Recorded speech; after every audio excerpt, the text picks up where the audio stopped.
muhmalatan min as-suri summiyat muhmalatan. Nah, Kal insanu hayawan. Nah, al-insan hayawan.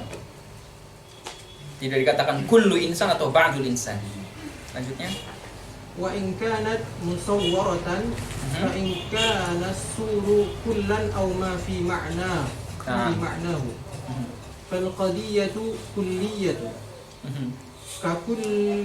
Kakullu insanin. Kakullu insanin. Aw ammatul insani hayawan. Wa in kana ba'dan aw ma fi ma'nahu fa juz'iyatan. Kaba'dul insani aw wahidun minal insani hayawan. فتلخص أن القضايا أربعة. الأولى شخصية إن كان موضوعها جزئيا كزيد كاتب. والثانية مهملة إن كان كليا ولم تصور كالإنسان حيوان. والثالثة كلية فإن صورت من الصور الكلي ككل إنسان حيوان.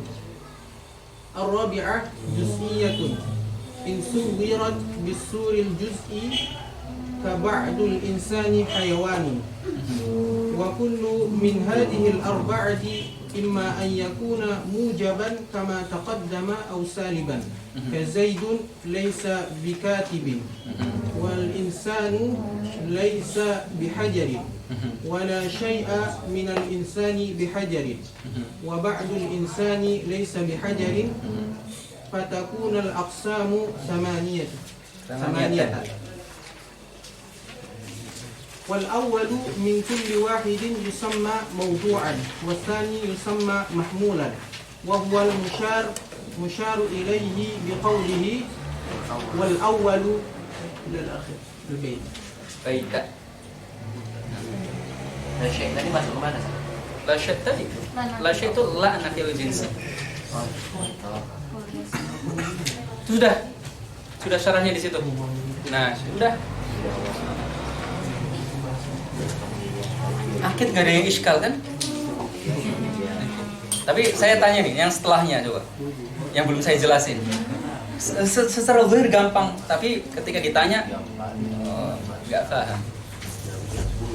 Nah, maka ini sekali lagi saya sampaikan dan berulang-ulang kali saya katakan, ketika ingin masuk ke dalam ilmu, masuklah lewat pintu mendengar, bukan lewat pintu membaca.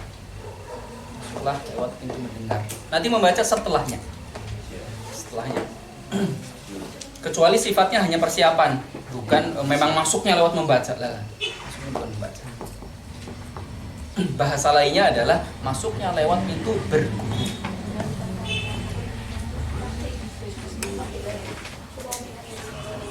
Nanti di dalamnya ada proses membaca, ada proses berpikir, ada proses mendengar, ada proses yang lain-lainnya. Tapi pintu awalnya adalah mendengar.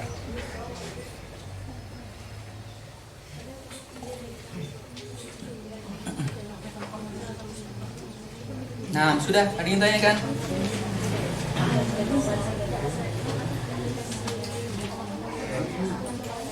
Cara memahami kodiah syartiyah dari Kodiah syartiyah nanti ya. Syartiyah kan? Kalau seandainya benar.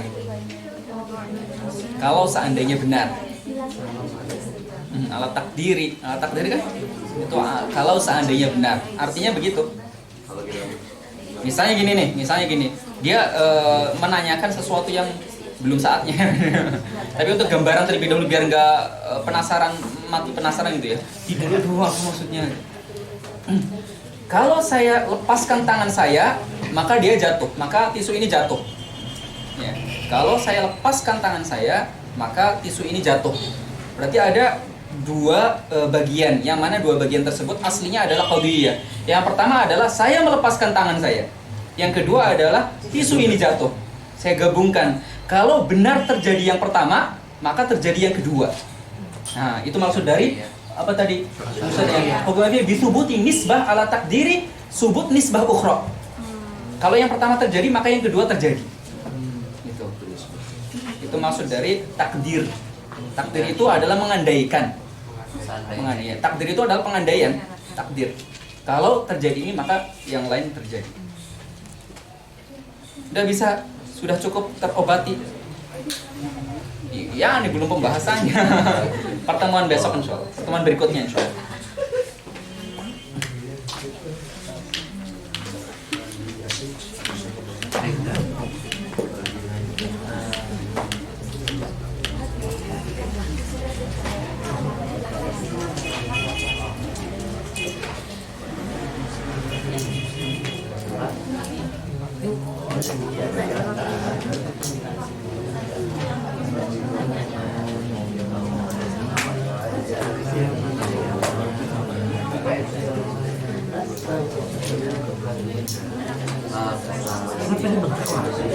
Jatah kalian menghafal sulam berapa lama?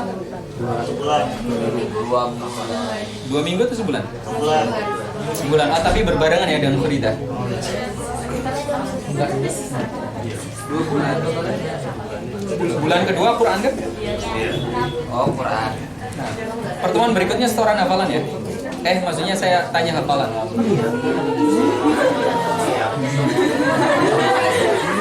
Iya sih sebenarnya kalau Quran itu hafalannya 49. Mulai dari awal sampai bab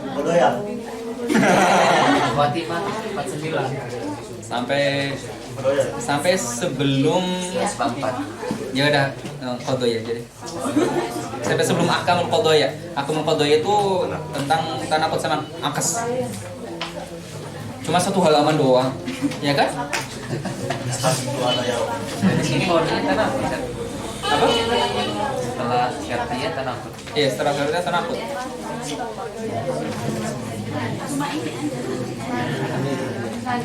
Kodenya Ustaz. Kodenya. Hah? Sampai Qadhoya. Pertanyaannya bagus. Sampai Qadhoya. Enggak. Tapi sampainya jangan dilupakan ya. Sampai Qadhoya. Bukan Qadhoya aja.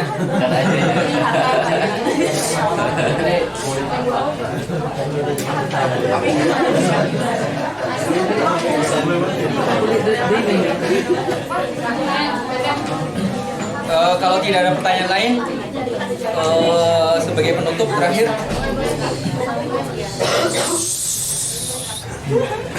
nah pertanyaan yang tadi ditanyakan oleh Fahmi dan beberapa teman-teman, yang mana saya sendiri, sekali lagi saya sendiri dalam hal ini yang akan saya jawab ini, saya belum pernah membaca, saya belum pernah mendengar, tapi ini adalah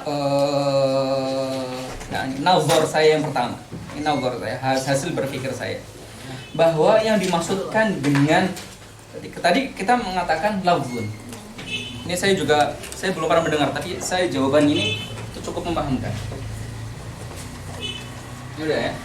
Ketika kita membagi lafzun itu setelah bercabang-cabang ada yang mufrad, ada yang murakkab. Kemudian setelah bercabang-cabang di sini ada yang khobar, di sini ada yang insya. Yang ini bercabang lain gitu ya. Khobar di sini adalah murakkab yang malfuz atau makul. Ya. Kemudian ini berarti takdirannya murakkab. Ketika dikatakan murakkab adalah sifat seharusnya. Kenapa? Karena mausufnya adalah lafzun. Lafzun murakkab. Murakkab lafzun murakkab. Gitu ya. Lafzun murakkab. Kok bisa ada kalanya lafzun murakkab makul? Nama isi lafzun. Lafzun itu apa? Sautun. Kok bisa sautun itu makul? Kalau makul berarti kan ghairu saut. Seperti sautin. Kok bisa seperti itu? Nah, maka saya melihat bahwa lafzun di sini murakkab dia sebagai lafzun haqiqah. Dan itu yang dinas oleh para ulama dalam kitab-kitab beliau, bahwa murakkab lafzun sebagaimana mufrad juga lafzun. Secara hakikah mufrad sama murakkab adalah lafzun. Nah, kemudian murakkab sendiri ada yang malfuz, ada yang makul. Murakkab disebut malfuz itu hakikatan. disebut makul majazan. Disebut makul majazan. Tapi tetap, kenapa? Karena malfuz. Semua lafaz maka secara hakikatnya adalah malfuz, sesuatu yang diucapkan. Tapi kok bisa lafzun tapi makul majazan? Secara majaz. Majaz bagaimana? Kalian belajar balaghah atau enggak? DL, masih DL. Nah, majazan. Yang pasti majaz berarti bukan hakikah gitu ya? Bukan hakikah. Nah, tapi itu jawaban saya sampai saat ini. Dan itu jawaban yang saya kira bisa dibenarkan. Lahu wajhun. Tapi saya belum pernah membaca, belum pernah mendengar. Saat kondisi beginilah nanti kalian ketika ada di posisi seperti saya berpikir dan saya menjawab begitu. Kemudian melihat kitab, ya ternyata apa yang saya pikirkan dijelaskan oleh hasyiah ini. Itu indah sekali, itu nikmatnya luar biasa. Ternyata syekh ini menjelaskan, oh benar-benar. Berarti apa? Ternyata satu paham. Oh ternyata satu paham dengan syekh ini. Oh dalam hasyiahnya. Dan alhamdulillah saya melakukan beberapa hal seperti itu dan saya menemukannya. Ketika saya berpikir ini harusnya begini. Lihat kitab, oh ternyata benar. Apa yang saya katakan ternyata ada dalam kitab. Nah, secara umum apa yang saya sampaikan itu bukan secara umum yang saya sampaikan itu saya dapat dari dengar dan baca. Tapi ada sedikit-sedikit yang saya hasil pikir sendiri. Secara maklumat ya, kalau secara maklumat itu sangat sedikit sekali. Secara maklumat sangat sedikit sekali saya menggunakan proses nazar. Tapi secara manhaj taklim, manhaj menyampaikan itu kebanyakan dari saya pribadi. Saya nggak ngambil dari siapa-siapa, kebanyakan ya, kebanyakan. Manhaj ininya, adanya, manhajul ada, atau bahasa seremnya adalah manhajul taklimnya, itu dari saya pribadi. Tapi secara maklumatnya itu kebanyakan dari masyayikh dan dari kitab. Kebanyakan saya mendengar dari Syekh Husam dan dari kitab syuruh, sisanya nazar. Kalau saya nazar, seringnya saya katakan ini adalah pendapat saya. Seperti dalam kasus ini. Tapi beberapa tidak saya sorehkan karena makomnya akan sulit. Ini pendapat saya selalu. Nah, itu saja sebagai penutup. Ada yang tanyakan?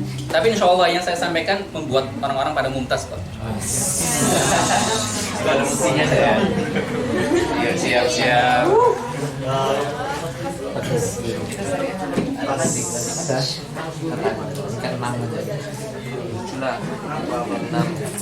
Ada. Kitab ini.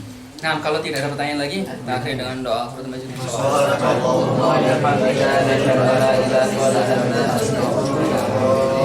Salli afdal salati ala as'adi makhluqatika sayyidina Muhammadin wa ala alihi wa sahbihi wa sallim adada ma'lumatika wa midada kalimatika kullama dzakaraka dzakiruna wa ghafala an dzikril ghafilun.